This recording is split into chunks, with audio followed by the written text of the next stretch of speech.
It's the highest accolade you could have at Yalumba to get your name on the signature. How long did it take Louisa? It took Louisa like 25 years to get it. 20 plus years. She's been at Yalumba since 91 was her first vintage, and then she officially started in 93. Okay. But Darryl Kruger had a little bit longer than that. He started in 1975. And he'd come off a cray boat in Streaky Bay, and young boy looking for some work, and ended up in the Barossa tending to the vineyards. And he started working for Yalumba and worked at Yalumba to the very end. So he retired last year and very sadly passed away towards the end of last year. So I was very lucky to have a year at Yalumba where I got to see him and work with him. But KG worked with him very closely in the vineyards. As our vineyard manager, he was my right hand man, my left hand man, behind me, in front of me, in vintage all the time. He tended all of our vineyards, the Yalumba Barossa vineyards, with as much care and love as he did his own vineyards in Vine Vale. And he was a great man of great knowledge, and he was a man that I caught up with 2 or 3 times a week, every vintage, going through what was happening, what was being harvested, what needed to be harvested, all those sort of things. We spent a lot of time together for many years.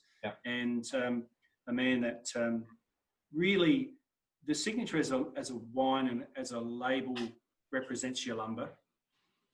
But in general, when it's this close, the person in this case is about as much as Yalumba as it could be anybody. He should really be a family member. That was the love that he had for the business. And I don't say that lightly. He really did have the passion and to go that extra mile for the business. And that's the sort of person that gets their name on the label. And there are many, many people that have been here for longer, or have worked for, over the years, that have worked for that length of time. We've got somebody here that's been here for 50 years. It doesn't necessarily give you the right to get your name on the label. You have to have that extra spark about you and that extra degree of something that makes you worthy of being on this label. And that's why DK. And I'm so happy that he made it while he was around. He was walking on air for weeks. He grew about 3 or 4 inches when he found out that his name was on the back label. And I'm so happy because as now that Jess is on board, I'm not the only one spruiking about signature. We both do a fair bit of this. But of all of the wines, this is the one we love talking about because it's so much to do with Yalumba. And when he got his name on the label, it was as though, not that my time was complete here, but the fact of someone like that getting their name on the label makes it all worthwhile. There's so much more you could talk about with DK and that moment when his name is called out at the Christmas party and everyone celebrates that announcement, and it's what we hang out for on that day. We have everybody in the company is gathered around the side lawn, the signature lawn, for a long table, casual lunch, and there's sort of awards that are presented throughout the day, but this is the peak of the day, that really special moment. So Fantastic. I had just come back from London. I was just about to join the business and I was at this one. And when Dad announced DK, he was absolutely flabbergasted. He went bright red and just sort of couldn't quite believe his ears and stumbled up on stage and gave Dad a hug and just sort of stood there in shock. But Lovely moment. I was really glad that I was there for that. And then last year, his 2 children, Lauren and Nick, both got married here at the Signature Cellar, and they both drank their dad's signature at their wedding. So I think got all these little moments throughout the year just really sum up why this wine is so important and so special and so emotional.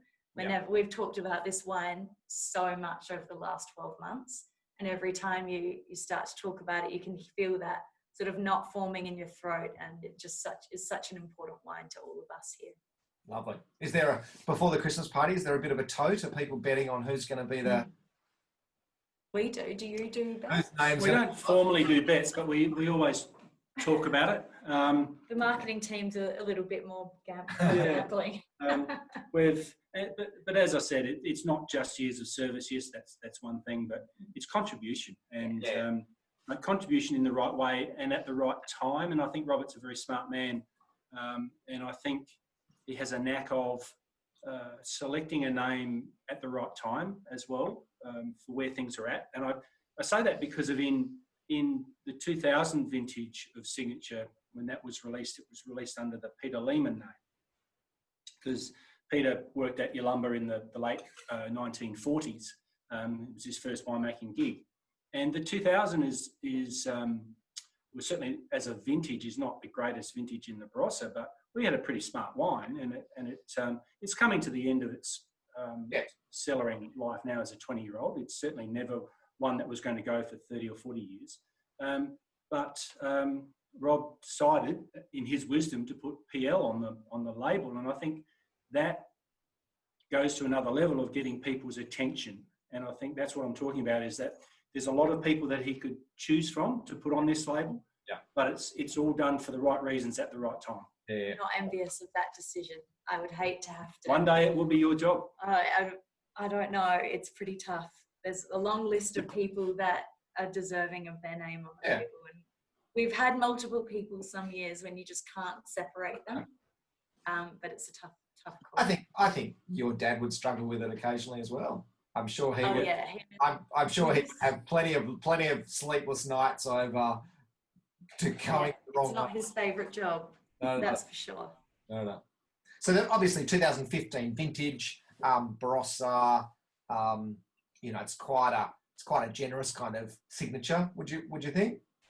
Yeah, look, it comes off the back of 14, which was a cooler vintage, and we're not comparing it to the 14 FDR, but the 14 Signature, it was a cooler wine. It was quite medium to full-bodied rather than being full-bodied.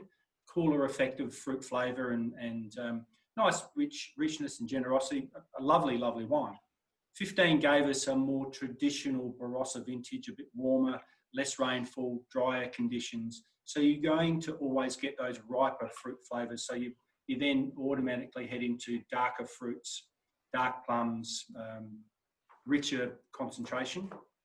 And look, I think all of our 15s, I love 15 as a vintage because I love wines with a bit of structure and tannin. Yeah. And 15s gave us that, but with that mid-palate generosity. So as soon as you taste the 14 FDR and then move to the 15 Signature, you really notice the finesse and richness and sweetness through the mid-palate. Yeah. And it's not a big wine, but it's certainly more of a mouthful of a wine than coming off the FDR. And I think that's the beauty about Signature, is that in some years it'll be a little bit more medium body, and in some years it'll be a bit more full body. But we've certainly settled into a nice routine over the last 21 years. But it's still not massive though. Like it's still, it's fleshy. It's got the kind of slightly, I guess, blockier tannins from a warmer year kind of thing. But it's still very much sits in the traditional mid-weight style of it being about mid-palate and back palate rather than,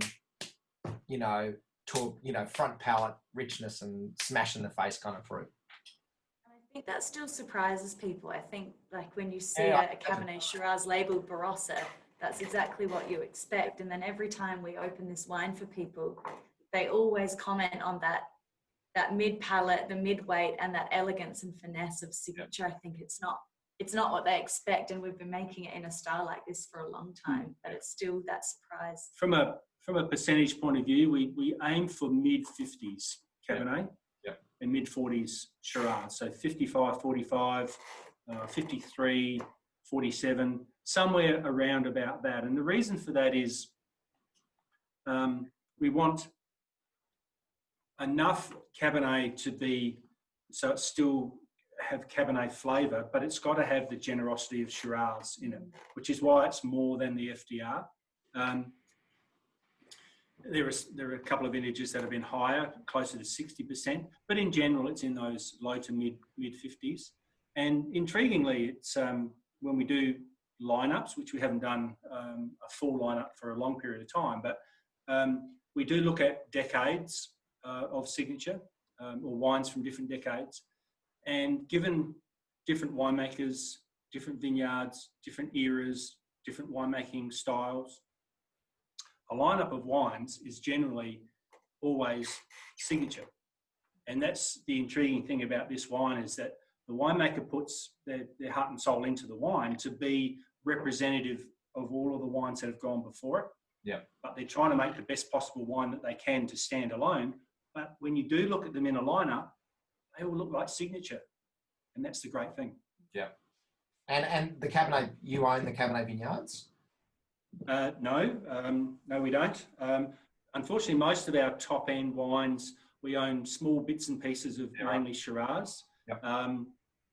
The Cabernet, we have a couple of blocks, but there would generally be about 14 to 16 actual vineyards that go into signature.